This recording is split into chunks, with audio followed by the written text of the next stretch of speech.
Hello mga ka-Abudaps, magkakasama pa rin tayo sa biyahe.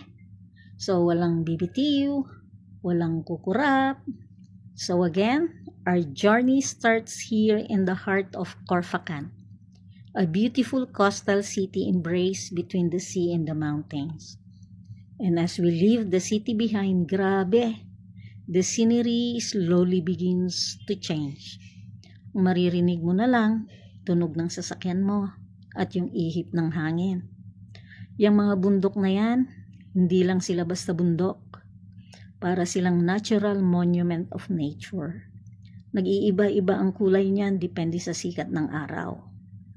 At yung katahimikan, grabe. Parang kinakausap ka lang ng bundok. Walang ingay, walang tao. Puro bato at langit lang ang makikita mo. Actually, para kang nasa ibang mundo lang. It is one of the most spectacular and historically rich mountain ranges in the region, shaped by the natural forces over millions of years. Kita nyo naman, the rugged beauty, dramatic peaks, and ancient formations tell the story of a land that has stood the test of time. So from the usual concrete roads, napalitan siya ng liku-likong daan.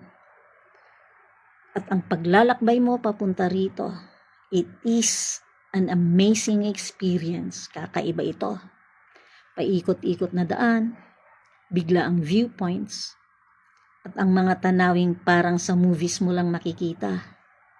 Kung mahilig ka sa adventure, photography, o kahit gusto mo lang ng konting peace of mind, this is it. Ito ang para sa'yo.